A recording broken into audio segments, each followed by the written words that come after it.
গরম এখনো পুরোপুরি শুরুই হয়নি। এর মধ্যেই চুয়াডাঙ্গায় তাপমাত্রা ছুঁই 40 ডিগ্রি। তীব্র তাপে শুধু মানুষই নয়, গলে যাচ্ছে সড়কের পিচও।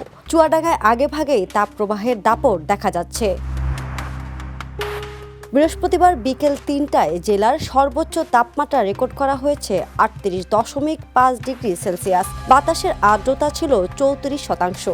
আবহাওয়া অধিদপ্তর এটিকে মৃদু তাপপ্রবাহ বললেও বাস্তবে এর প্রভাব অনেকটাই তীব্র। কয়েকদিন আগেও যেখানে হালকা শীতের আমেজ ছিল, সেখানে তাপমাত্রার চোখ রাঙানিতে জনজীবনে নেমে এসেছে অস্থিরতা।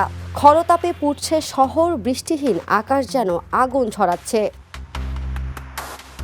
সরজমিনে দেখা গেছে শহরের বিভিন্ন সড়কে পিচ গলে থোক হয়ে উঠছে। যানবাহন চলাচলের সময় সেই গলিত পিচ টায়ারে লেপ্টে গিয়ে বাড়াচ্ছে ভোগান্তি। সবচেয়ে বেশি বিপাকে পড়েছেন খেটে খাওয়া মানুষ। দিনমজুর ও চালকরা তীব্র রোদ উপেক্ষা করে কাজ করতে গিয়ে অসুস্থ হয়ে পড়ছেন।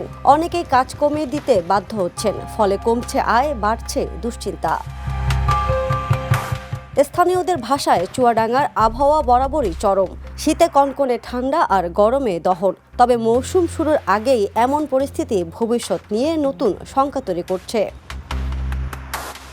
আবহাওয়া অফিস জানিয়েছে এটি চলতি মৌসুমের প্রথম মৃদু তাপপ্রবাহ এবং আগামী কয়েকদিনে পরিস্থিতি অব্যাহত থাকতে পারে। সব মিলিয়ে আগেভাগেই তীব্র গরমের আগমনী বার্তা, আর তাতেই সবচেয়ে বেশি চাপে পড়ছে সাধারণ মানুষের জীবন। National desk, the news.